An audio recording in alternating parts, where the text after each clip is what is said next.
ये खबरों को देखेंगे विस्तार से। सबसे पहले बात होगी बलूचिस्तान की, जहां बलूचिस्तान की धरती एक बार फिर लहू से रंगी हुई है।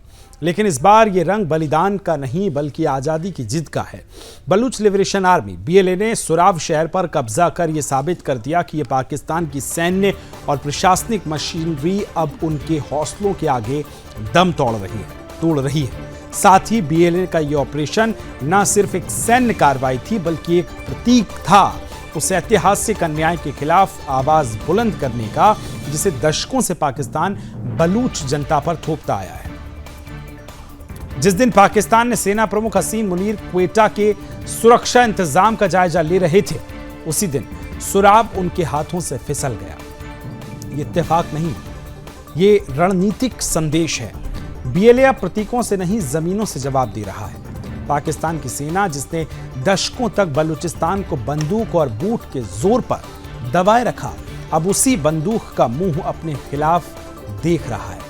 BLA प्रवक्ता जियंद बलूच के अनुसार यह ऑपरेशन 3 घंटे तक चला, जिसमें लड़ाकों, लेवी फोर्स, पुलिस और स्थानीय प्रशासन को पूरी तरह निष्क्रिय कर दिया। पुलिस थानों से लेकर डिप्टी कमिश्नर के ऑफिस तक सभी दुश्मन संरचनाओं को ध्वस्त कर दिया गया। यहां तक कि हथियारों और युद्ध सामग्री को जब्त कर लड़ाकों ने यह साबित कर दिया कि ये वे सिर्फ ना लड़ सकते हैं बल्कि जीतना भी जानते हैं। इस पूरे ऑपरेशन की एक और अहम बात रही, BLA ने बलूच पहचान रखने वाले सुरक्षा कर्मियों को रिहा कर दिया और यह जता दिया कि उनकी लड़ाई पाकिस्तान राज्य से है, ना कि आम लोगों से। ये लड़ाई पाकिस्तान की अस्तित्व की है और इसमें हिंसा सिर्फ उस मशीनरी के खिलाफ के लिए है जो बलूचों को कुचलने का औजार बनी हुई है। बयान के अनुसार कई वाहनों, बैंकों और सरकारी संपत्तियों को आग के हवाले कर दिया गया। यह प्रतीक है उस सिस्टम की विफलता का जो दशकों से बलूच के लोगों को अधिकारों से वंचित कर रहा है। सहायक उपायुक्त हिदायतुल्ला बुदेली की मौत को आकस्मिक बताया गया, लेकिन इसका संदेश भी साफ है। अब कोई भी सरकारी प्रतिनिधि बलूच जनता की इच्छाओं के खिलाफ नहीं जा सकता। पाकिस्तान की सरकार और सेना को ये समझ लेना चाहिए कि बलूचिस्तान की आग केवल सुलग नहीं रही बल्कि धधक रही है और इस आग को अब बंदूकें, धमकियां और जबरदस्ती नहीं बुझा सकती। BLA की ये कार्रवाई आतंक नहीं, प्रतिरोध है उस उपनिवेशवाद के खिलाफ जो झूठे नक्शों और फर्जी राष्ट्रवाद के दम पर थोप दिया गया। बलूचों की आजादी की ये लड़ाई अब उस निर्णायक मोड़ पर है। सुराब की जीत सिर्फ एक शहर का कब्जा नहीं बल्कि मनोबल की भी जीत है।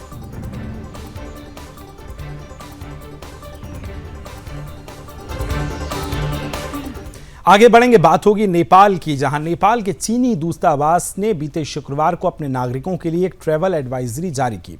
इसमें भारत नेपाल सीमा के पास यात्रा से बचने की अपील की गई। ये चेतावनी भारत की ओर से हाल ही में बॉर्डर पर की जा रही सख्त कार्रवाई के बाद आई है। अब ऐसे वक्त में जिसमें अवैध रूप से प्रवेश करने वाले कई चीनी नागरिकों को हिरासत में भी लिया गया है।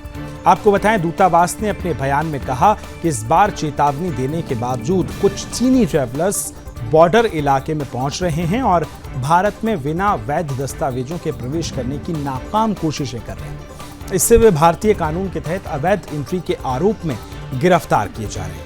चीन के दूतावास ने स्पष्ट किया कि भारत और नेपाल के नागरिक विशेष पहचान पत्र के साथ एक दूसरे की सीमा में आ जा सकते हैं, लेकिन यह सुविधा विदेशी नागरिकों पर लागू नहीं होती। विदेशी नागरिकों को नेपाल रास्ते भारत में प्रवेश कराने के लिए वैध वीजा अनिवार्य है। दूतावास ने यह भी चेतावनी दी कि जानबूझकर या अनजाने में अवैध रूप से सीमा पार करने पर गिरफ्तारी, केस, 2 से 8 साल तक की जेल और जुर्माने की सजा भी हो सकती है। इसके अलावा ऐसे मामलों में जमानत का कोई प्रावधान नहीं है। बीते गुरुवार को बिहार के नेपाल भारत सीमा क्षेत्र से 2 चीनी नागरिकों को वीडियो बनाने और सेल्फी लेने के आरोप में गिरफ्तार किया गया। उसके पास वैध दस्तावेज नहीं थे। इसी महीने की शुरुआत में रक्सौल से 4 चीनी नागरिकों को भी बिना वैध वीजा के सीमा पार करने की कोशिश के दौरान हिरासत में लिया गया था। भारत और नेपाल ने हाल ही में बॉर्डर पर संयुक्त तलाशी अभियान और गश्त तेज की है।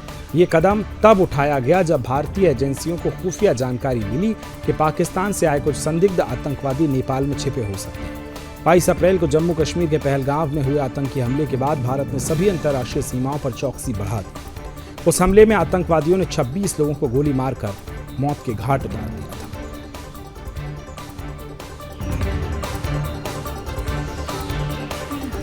अब ग्राफिक्स आपको बताते हैं। सबसे पहले आप देखेंगे कि भारत नेपाल की सीमा के बारे में हम समझा रहे हैं, जहां भारत और नेपाल की सीमा की लंबाई 1751 किलोमीटर है।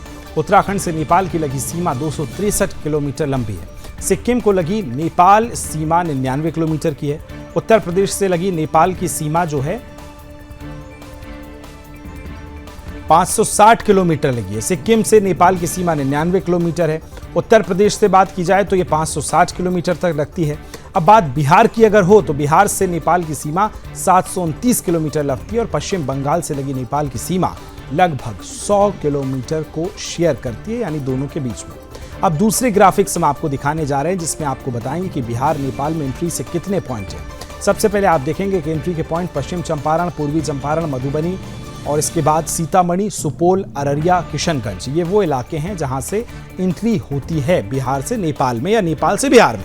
अब तीसरे ग्राफिक्स में हम आपको समझाएंगे कि 3 लंबे समय से भारत और नेपाल सीमा में जो विवाद है उसके पीछे की बात क्या है। भारत नेपाल सीमा लंबाई 1,1751 किलोमीटर की है। नेपाल 3 दिशाओं से भारत से घिरा होता है। भारत नेपाल सीमा विवाद सालों से जारी है, ये भी आप जानते हैं। 1962 में भारत चीन युद्ध के बाद नेपाल ने जताया है लिपू लेख पर दावा और 1981 में सीमा तय करने के लिए ये संयुक्त दल बना था। 98% सीमा का निर्धारण, 2% हिस्सा अभी विवादित है। 2000 में गिरिजा प्रसाद कोइराला ने भारत से की बातचीत की अपील उन्होंने उस समय की थी। 2015 में लिपुलेख व्यापार समझौते पर नेपाल ने आपत्ति जताई थी। नेपाल का दावा, भारत के चीन के बिना पूछे उन्होंने समझौता किया, ये दावा किया। लिपुलेख को लेकर नेपाल ने संप्रभुता की चिंता भी जताई और भारत नेपाल सीमा पार आवाजाही को लेकर भी सख्ती देखी गई और सीमा विवाद के बीच भारत नेपाल संबंधों में खटास भी आई है।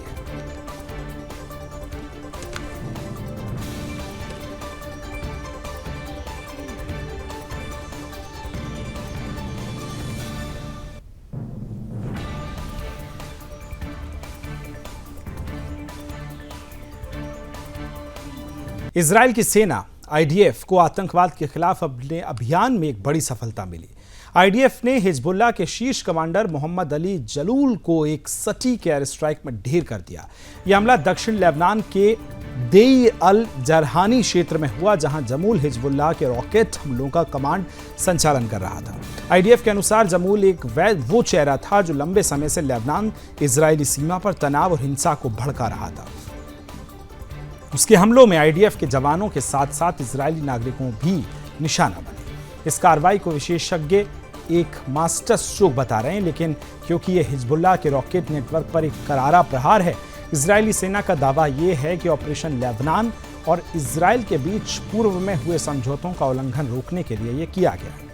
आईडीएफ ने यह स्पष्ट किया कि वो अपने नागरिकों की सुरक्षा से किसी तरह का कोई समझौता नहीं करेंगे और हर खतरे को जड़ से खत्म करेंगे।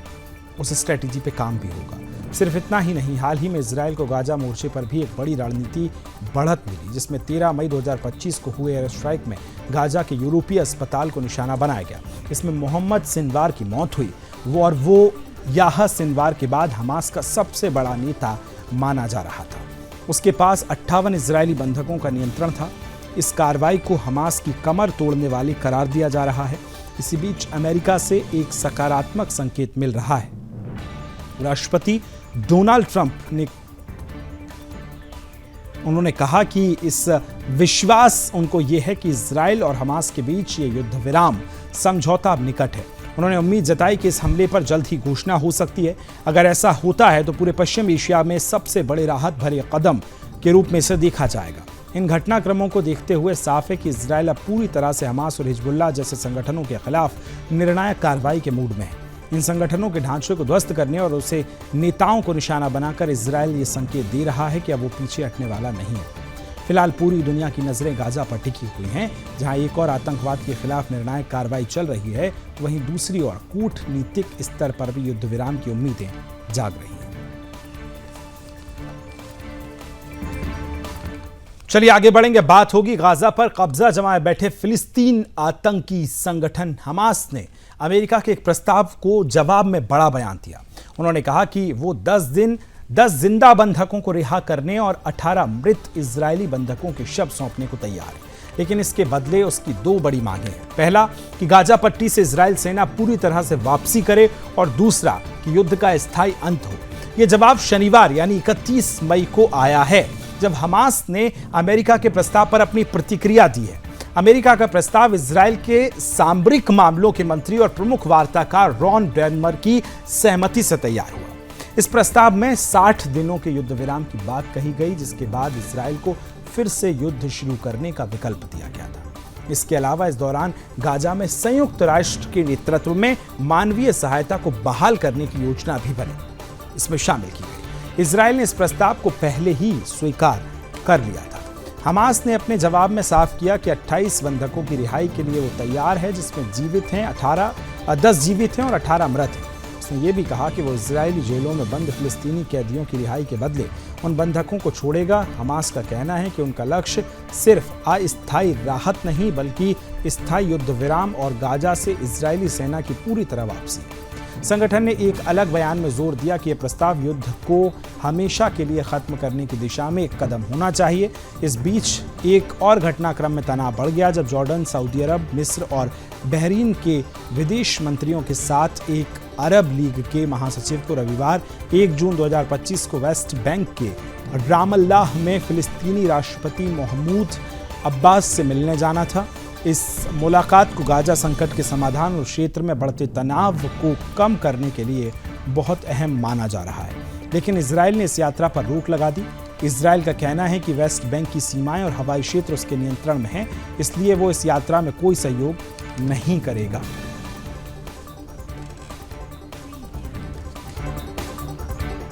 पश्चिमी रूस के ब्रॉन्स क्षेत्र में शनिवार देर रात एक बड़ा हादसा हुआ है, जो रेल हादसा है, जबकि राजधानी मॉस्को के कुलीमॉब में जा रही एक यात्री ट्रेन पटरी से उतर गई। इस हादसे में कम से कम 7 लोगों की मौत की पुष्टि की गई है, जबकि 30 से अधिक यात्री घायल हैं। मॉस्को रेलवे की ओर से जारी बयान के मुताबिक हादसा उस वक्त हुआ जब ट्रेन एक क्षतिग्रस्त पुल को पार कर रही थी। ये क्षेत्र फेडरल हाईवे के पास स्थित है, जो कि रणनीतिक रूप से अहम माना जाता है। फ्रांस के गवर्नर एलेक्जेंडर वोगमाज ने घटना की पुष्टि करते हुए कहा कि आपातकालीन सेवाएं और बचाव दल मौके पर मौजूद है और घायलों को हर संभव मदद की जा रही है। रूसी मिनिस्ट्रीज ऑफ इमरजेंसी ने बताया कि राहत और बचाव कार्य के लिए कई रेस्क्यू टीमें तैनात की गई हैं और सभी घायलों को नजदीकी अस्पतालों में भर्ती कराया जा रहा है। सरकारी समाचार एजेंसियों ने यह भी पुष्टि की है कि मारे गए लोगों में ट्रेन का लोको पायलट भी शामिल है। मीडिया रिपोर्ट्स में यह भी आशंका जताई गई कि शायद पुल को जानबूझकर उड़ाया गया हो। हालांकि इस दावे का अभी तक आधिकारिक पुष्टि नहीं हुई है। इस घटना ने साजिश या संभावित हमले की आशंका को भी जन्म दिया है। अधिकारियों ने कहा कि इस मामले में साजिश की संभावना से इनकार नहीं किया जा सकता और विस्तृत जांच शुरू कर दी गई है।